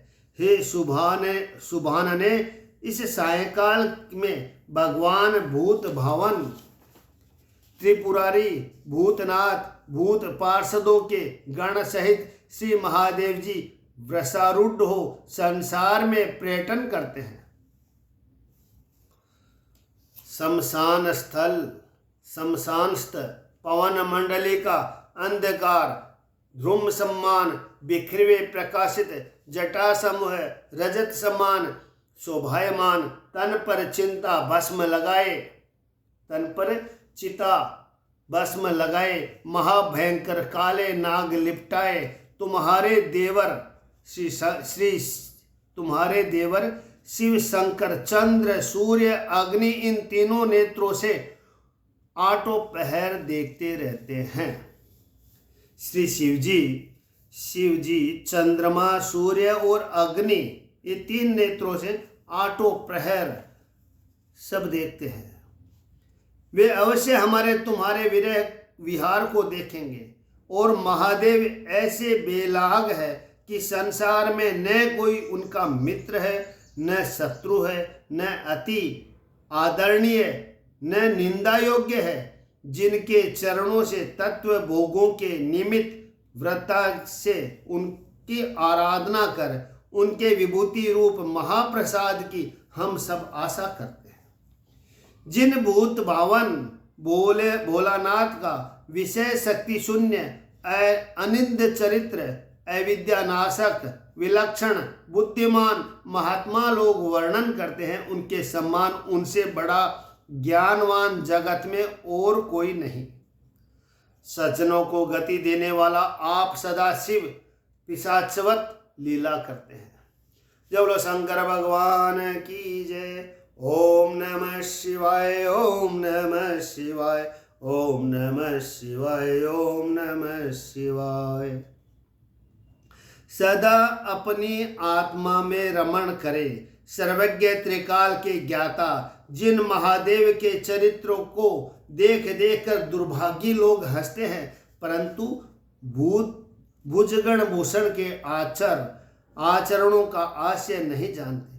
वे अभागे अनेक प्रकार के वस्त्र आभूषण पहने चंदन सुगंध लगाए जिस शरीर को श्वान काक खाए उस देह को अत्यंत नित्य मानते हैं और यह जानते हैं कि यह देह आत्मा है।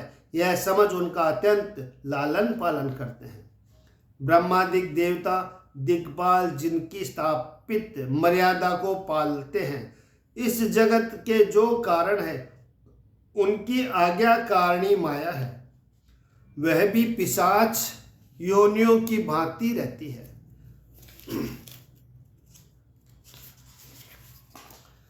यह परमेश्वर के चरित्र तर्क में नहीं आते। उनकी अपार महिमा का पार कौन पा सकता है।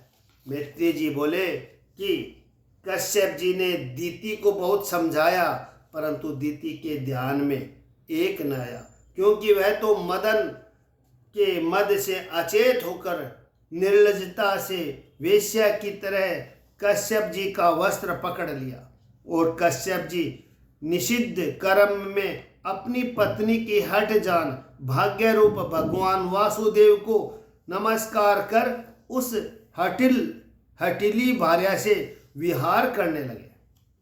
भोग विलास से निश्चित हो स्नान कर मौन बन प्राणायाम किया, रजोगुण रहित सनातन ब्रह्म ज्योति स्वरूप के ध्यान में मग्न हो ध्यान करने लगे। हे परीक्षित, उस निंदित कर्म से दीति लज्जित हो अछताए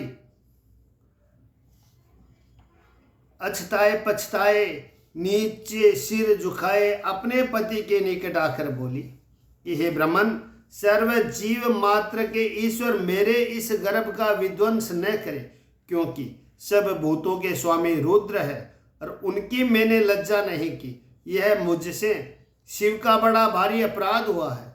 दुख से दूर करता भय करता रुद्रदेव उग्र तपधारी सबके फलदायक मंगल रूप दया सिंधु दुष्टा के सहारार्थ प्रचंड क्रोध करने वाले श्री महादेव जी को मेरा नमस्कार है।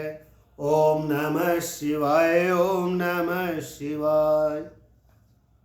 वह हमारी भगिनी भर्ता अत्यंत अनुग्रहकारी सदाशिव त्रिपुरारी कृपा सागर स्त्रियों के देव सतीपति निर्दय पर दया करने वाले भूतनाथ मुझ पर प्रसन्न हो। मैत्री जी बोले, अपनी संतान का शुभ आशीर्वाद दोनों लोकों के योग्य चाहने वाले शरीर जिसका थर थर कांप रहा है, उस अपनी प्यारी पत्नी से संध्या वंदना के नियम से निवृत्त होकर कश्यप जी बोले कि हे प्रिया, तुम्हारे चित्त के अशुद्ध होने से, सायंकाल के दोष से, मेरी आज्ञा भंग करने से, देवताओं का अनादर करने से, हे चंडी, हे मंगल रूपिणी, महा अमंगल रूप अत्यंत अधम अति भयानक दो पुत्र तेरे होंगे, जो लोकपाल सहित त्रिलोकी को जीतेंगे और संसार के प्राणियों को दुख देंगे। पराई स्त्रियों को पकड़ पकड़ कर ले जाएंगे, दिन निरपराधी जीवों को मारेंगे। जब संतों और महात्माओं को सताएंगे तब महात्मा लोग कोप करेंगे।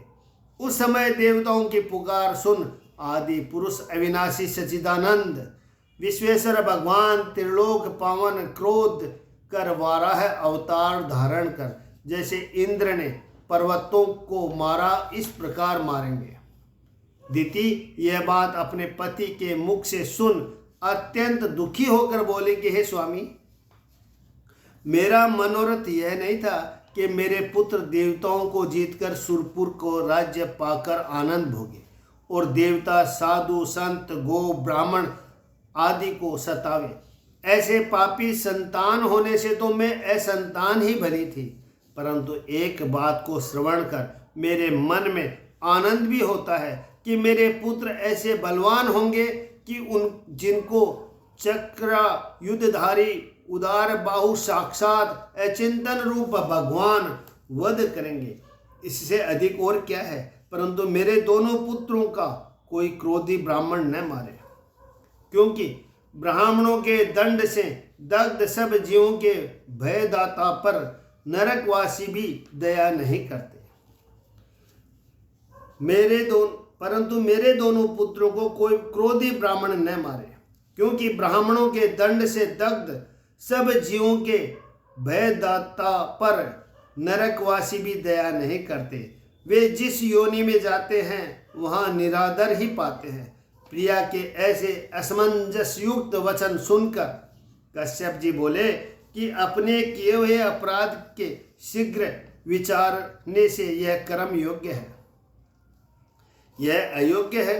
यह विचारने से, भगवान में बहुत मान करने से, श्री महादेव जी में तथा मुझ में बहुत आदर करने से, तेरे बड़े पुत्र हिरण्यकशिपु के पुत्र के मध्य में एक परम ज्ञानी भक्त जन संत हितकारी महात्पधारी उत्पन्न होगा, जिसका यश परमेश्वर के यश को संग भक्त जन गाएंगे और सब हरि भक्तों में उसकी परम पदवी होगी।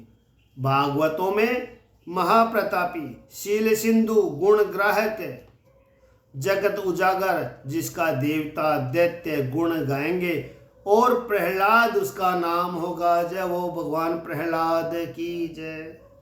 जिसका शुद्ध यश भगवत के समान पौराणिक वर्णन करेंगे। जैसे दूरवर्ण कंचन तपाने से सुवर्ण हो जाता है, उसी भांति निर्वैरादिक करके उसके आत्मव्रत बनने को अपने शरीर का साधुजन भावन करेंगे।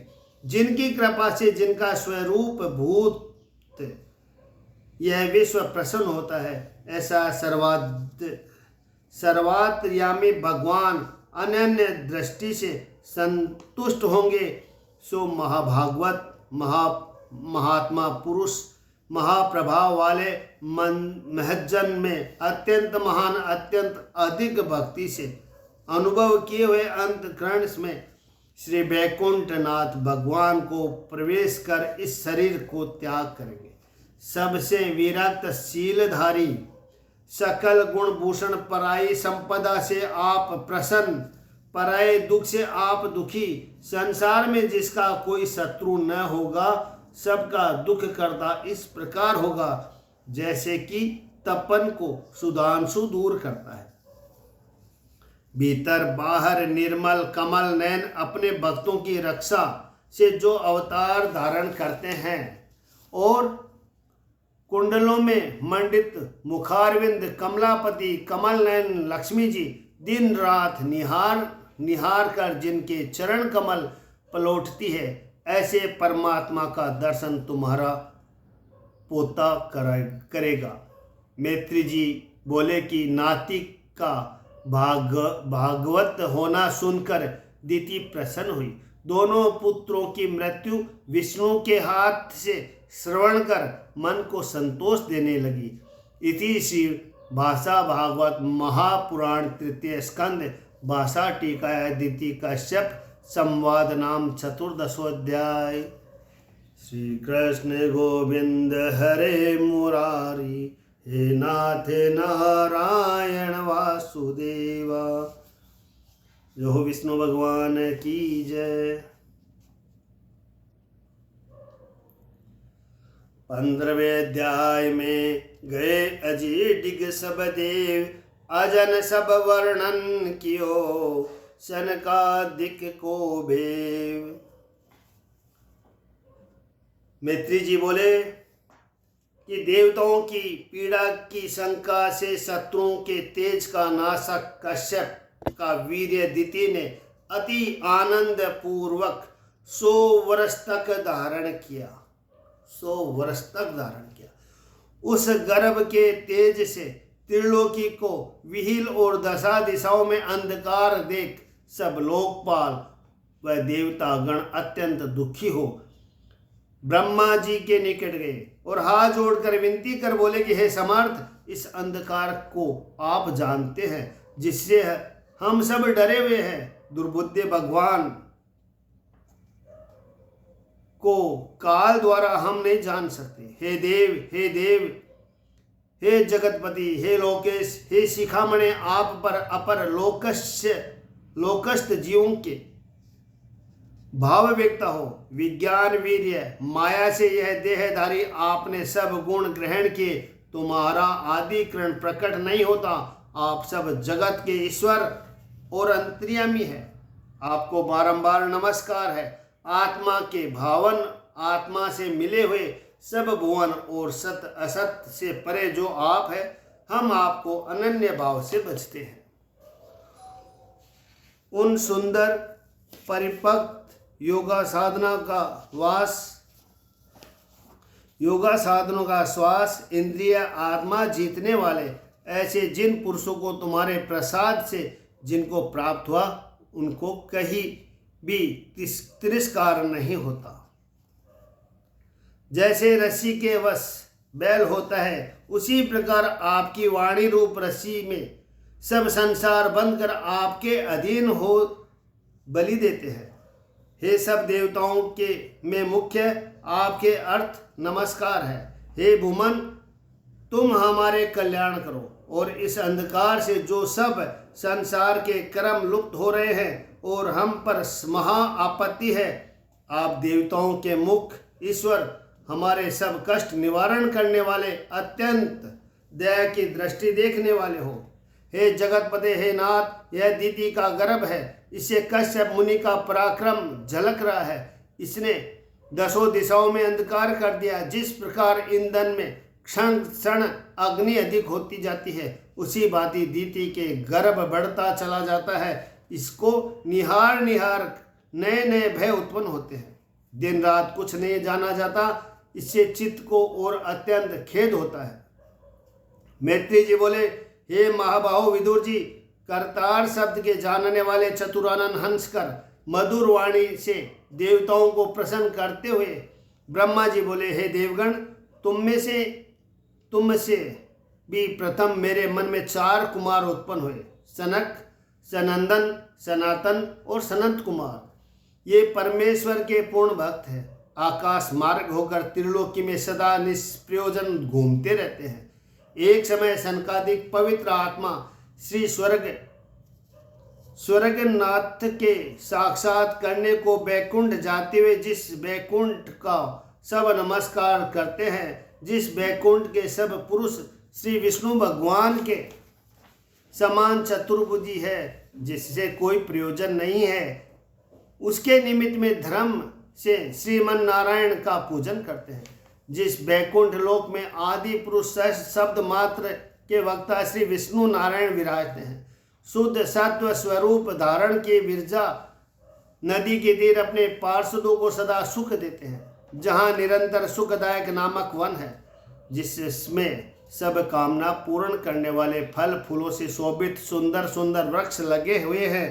यह बाग षड ऋतु की शोभा में 8 याम प्रकाशित रहता है, मानो केवल्य मूर्तिमान हो विराजमान है। जिस बैकुंठ में श्रीमन नारायण के पाप नाशक चरित्र स्त्रियों समेत भगवत पार्षद विमानों पर बैठे बैठे मधुर मधुर स्वरों से गान करते हैं, जहाँ की नदी के जल में प्रफुल्लित मधु मालती लताओं की सुगंध जिनकी बुद्धि ये तृप्त हो रही है, उस पवन को तिरस्कारित करते हुए है। भाव यह है कि सुगंधित वायु से मोह को प्राप्त होकर भी भगवत गुण गाना बंद नहीं करते। कपोत, कोकिला, सारस, हंस, चकवा, चातक, तीतर, मयूर, बक, चकोरों का कलरव जब विराम को प्राप्त हुआ, तो भृंगराज जो श्री कृष्णचंद्र महाराज का यश गा रहे थे, वे सब दिव्य रूप है, सबके शुद्ध सत्व प्राकृत देह है। इसे यहाँ वहाँ के पक्षियों को भी हरि कथा श्रवण आदि परम आनंद सूचना किया। कल्प वृक्ष, कुंद, तिलक वृक्ष, रात्रि में प्रकाश करने वाले कमल, चंपक, जिनको भवन में रखने से मनुष्य ऋणी नहीं होते, उसकी छाया पुरुषों को हस्ती के समान बलदायक है। वह पुत्रांग, नाग, केसर, बकुल और दिन में प्रकाश करने वाले कमल, परिजन्म, पारिजात वृक्षों के पुष्पों की सुगंध बहुत उड़ती है, तो भी तुलसी के आभरण की सुगंध से उस कान में उनका सब फल बहुमान करते हैं। सब बैकुंठ परिजातादि कल्प वृक्षों से शोभित है। श्रीमन नारायण बैकुंठनाथ के चरण बिंदु को नमस्कार करते दिखे हैं। वे दूर्य मरकत सुवर्ण विमान में बैकुंठ सघन हो रहा है। हे बृहस्थ मुस्कान से शोभित मुखारविंद श्री कृष्ण में मन लगाने के कारण उनको परिहासाधिक से रजोगुण उत्पन्न नहीं होता। श्री लक्ष्मी जी चरणारविंद में नूपुर की ध्वनि करती लीला के लिए नील कमल हाथ में धारण के चंचलता के सब दोष जिसमें दूर हो, जिसके लिए ब्रह्मादिक कोटि यज्ञ यत्न करे, वह स्फटिक के आलस्य में सुवर्ण की जड़ से बैकुंठ में समार्जन करती हुई लक्षित होती है। सुंदर सुंदर वापी तड़ाग जिनकी विद्रुम की सीधी निर्मल जल भरी बावड़ी पर अपने निज वन में तुलसी दासियों समेत ईश्वर की आराधना करती हुई सुंदर अलक सुंदर नासिकाओं वाले मुख को देख भगवान के भोग योग्य श्री जी मानती है। उस बैकुंठ में वे लोग नहीं जाते जो पापहारी श्री वृंदावन विहारी के चरित्रों को त्याग कर विषय की बढ़ाने वाली बुद्धि की विनाश करने वाली कहानी सुनते हैं। बड़े खेद की बात है कि भाग्यहीन पुरुषों ने जो कुत्सित कथा सुनी उनके सब मनोरथ नाश होते हैं, कोई उनकी रक्षा नहीं करता और वे नरक में डाले जाते हैं। जिस मनुष्य देह को ब्रह्मादिक चाहे उस मनुष्य गति को पाकर ज्ञान तत्व का विषय धर्म सहित जिस देह से प्राप्त कर जो श्री कृष्णचंद्र आनंद कंद का आराधना नहीं करते, वे अज्ञानी मूर्ख उनकी माया से अत्यंत मोहित है। यह महाखेद की बात है। जो देवताओं में श्रेष्ठ श्रीमन नारायण बैकुंठनाथ की सेवा कर हमसे ऊपर रहते हैं और करुणामय शील स्नेह से परस्पर सुंदर सुंदर भगवत के पवित्र चरित्र चित्त में वर्णन कर अनुराग वश हो नेत्रों में अश्रु बहाते हैं और क्षण क्षण में शरीर पुलकायमान होता है। ऐसे ही ज्ञानी ध्यानी महापुरुषों के बैकुंठ धाम का वास मिलता है और देवता लोग उनको प्रणाम करते हैं और सदा भगवान वासुदेव नारायण की लीला को देख देख मग्न होते हैं और बारंबार अपने भाग्य की बढ़ाई करते हैं। जहाँ समस्त विश्व के गुरु विराजमान 14 भुवनों में एक वंदन करने योग्य दिव्य विचित्र देवेंद्रों के विमान की अत्यंत कांति, उस बैकुंठ धाम में योग माया के बल से सनकादिक मुनियों ने जो कभी प्रथम नहीं देखा था, वहां पूछकर परमानंद को प्राप्त हुई। वहां की शोभा देख सनक सनंदन अत्यंत प्रसन्न हुए। जब 6 द्वार को लांग 7वें द्वार पर पहुंचे तो वहां गदा हाथ में ले अमूल्य रतन जड़ित कुंडल कानों में पहने शीश पर किरीट धरे सुंदर वेशधारी श्याम तन एक सा स्वरूप सम्मान वैश्य द्वार के दोनों ओर दोनों पार्षद जय और विजय नाम के खड़े थे। कंठ में सुंदर वनमाला पहने सुंदर विशाल भुजाओं के मध्य वह वनमाला शोभित है और कुटिल भ्रकुटी अभी कुछ मुख से जैसे बोलना चाहती है। लाल लाल नेत्रों में से कुछ थोड़ा सा क्रोध किए हुए मुनियों के मुख की ओर देखने लगे।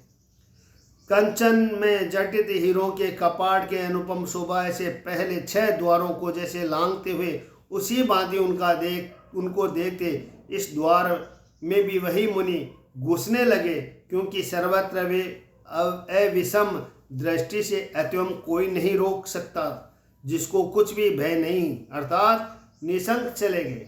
हरि के द्वारपालों से कुछ नहीं पूछा, जैसे सरलता से और लोकों में विचरते हैं, उसी भांति बैकुंठ लोक को समझा। वह पवन आधारी चारों कुमार बुद्धिमान दिखते हैं। 5 वर्ष की अवस्था आत्म तत्व के ज्ञाता रोकने योग्य नहीं। उन संकादिकों को भगवत के प्रति कुलशीलवान दोनों पार्षद वेद से भगवान के तेज को हंसकर रोकने लगे। देवताओं के सुंदर श्री बैकुंठनाथ ने द्वारपालों को उनके बैकुंठ जाने में निषेध किया। तब अत्यंत प्यारे श्रीमन नारायण के दर्शन की इच्छा भंग होने से मन में दुख मानकर क्रोध से लाल लाल नेत्र कर सनकादिक मुनि बोले कि तुम दोनों कौन हो जो बड़े भारी भगवान की परिचर्चा कर इस बैकुंठ के में पुरुष आता है जो पूर्ण भगवत भक्त है, जहाँ यहाँ सब बैकुंठवासी शील के सागर और सुख की राशि है।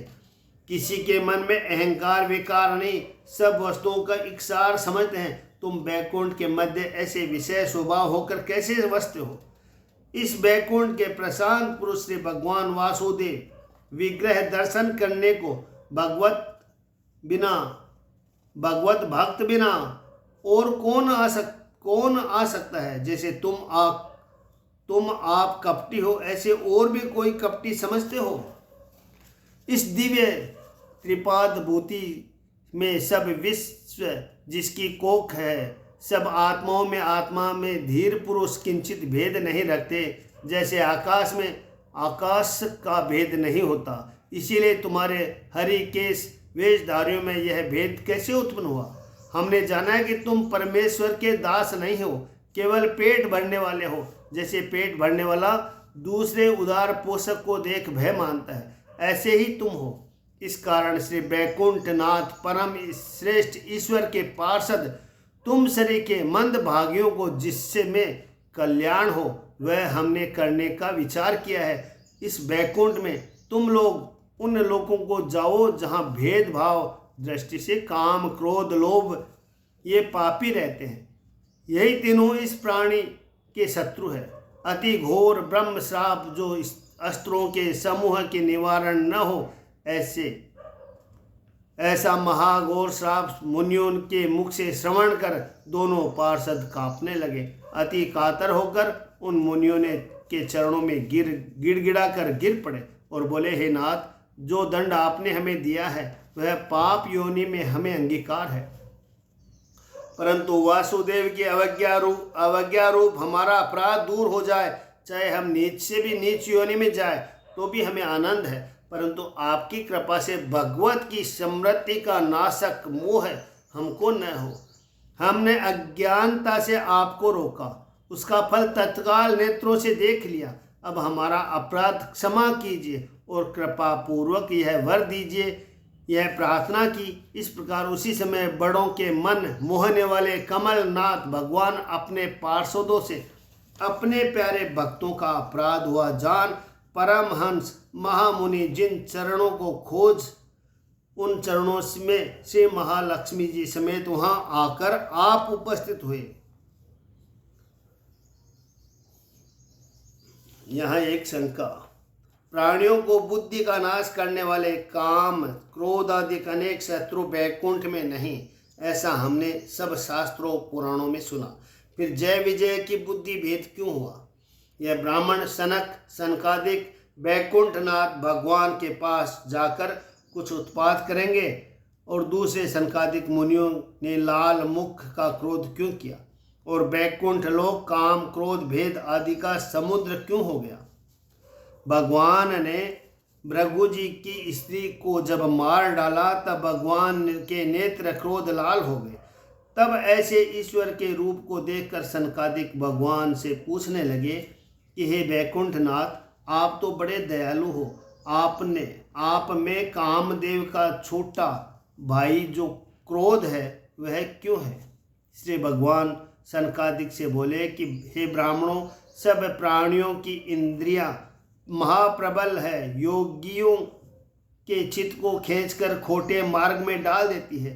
तो भी दीन किस गणना में हूँ मैं दीन किस गणना में हूँ? प्रबल इंद्रियों के वशीभूत होकर मेरे मन में भी क्रोध आ गया।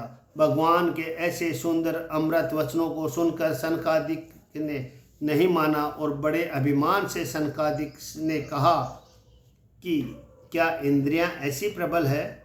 इंद्रियां कुछ भी नहीं कर सकती। भगवान सनकादिक के अभिमान को जानकर कुछ कालोपरांत अपने पार्षद जय विजय को माया के वश करके सनकादिक की रुकवा दिया और सनकादिकों के हृदय में क्रोध की अग्नि भड़काकर जय विजय को सनकादिकों से श्राप दिलवा दिया।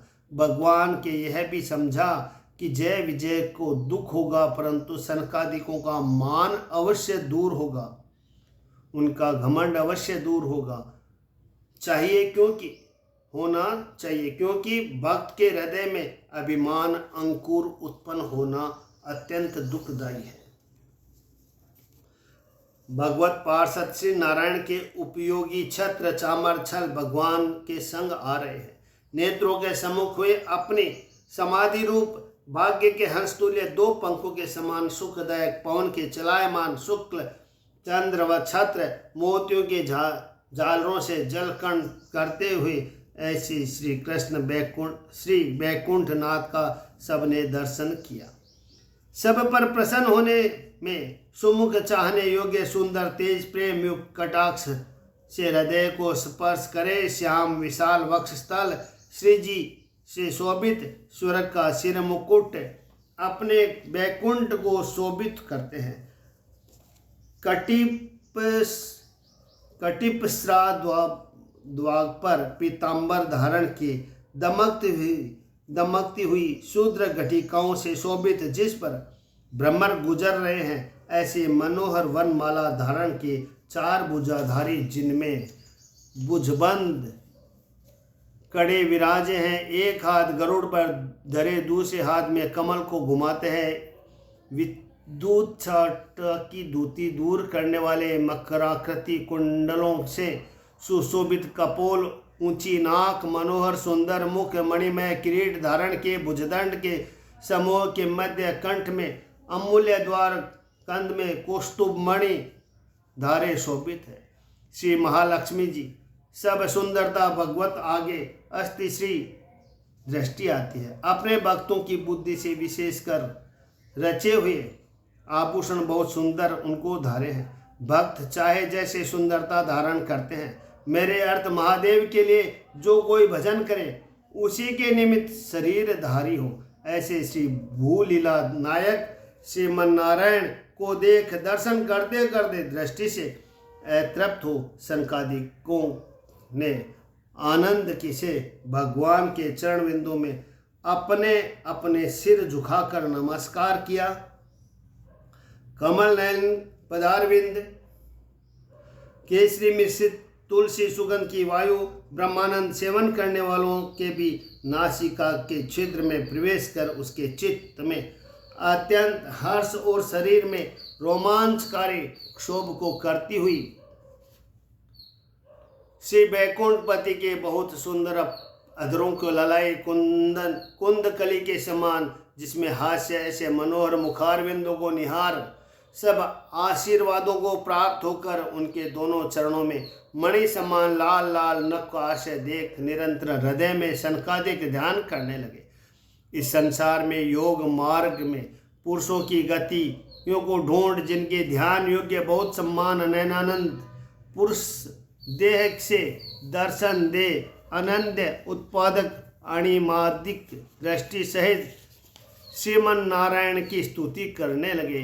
सनकादिक बोले कि हे अनंत, जो आप हृदय में प्राप्त हो तो दुरात्माओं का दर्शन नहीं देते हो। आप हमारे नेत्रों के सम्मुख प्राप्त हुए। हमने जब आपसे उत्पन्न हुए अपने पिता ब्रह्मा जी के द्वारा वर्णित आपका रहस्यमय चरित्र कर्ण छिद्रों से सुना, उसी समय आप अंतःकरण में आकर प्राप्त हुए। हे भगवत, परे से परे आत्म तत्व को हम जानते हैं। वर्तमान से इस भक्तों के क्षण क्षण में प्रतीति को रचते हैं। आपकी कृपा से जानना योग्य है। दृढ़ भक्ति योग से विगत मुनीश्वर आपको जानते हैं और आपके अत्यंत प्रसाद की इच्छा रखते हैं। आपके ब्रकुटी से भय मानते हैं। मानने वाले इंद्र पदवी भी आदर नहीं करते। हे भगवान, आपकी कथा कीर्तन तीर्थ यश हो, ऐसे क्रम से कुशल रस से रसज्ञ तुम्हारे चरणों की शरण होते हैं। हे भगवान, आपके भक्तों को श्राप दिया, उससे हम भले ही नरकों में वास मिले, परंतु चित्त ब्रह्मन सम्मान सदा तुम्हारे पदों में रमा रहे। तुलसी सदृश आपसे संबंध रखने वाले तुम्हारे चरणों की शोभा वाणी कहे, और कर्ण छिद्र आपके गुणों से पूरित रहे। हे विपुल कीर्ति, जो यह रूप आपने प्रकट किया, इससे हमारी दृष्टि को अत्यंत आनंद हुआ। इस कारण आपको बारंबार नमस्कार है। अजितेंद्रियों को अप्रकट हो तो भी आप हमारे सम्मुख हो। इति श्रीमद् भागवत भाषा टीका से वैकुंठ महिमा विप्र शाप वर्णन नामक 15 अध्याय। जय बोलो भगवान विष्णु की जय हो, कृष्ण भगवान की जय। श्री कृष्ण गोविंद हरे मुरारी, हे नाथ नारायण वासुदेवा। श्री राम जय राम जय।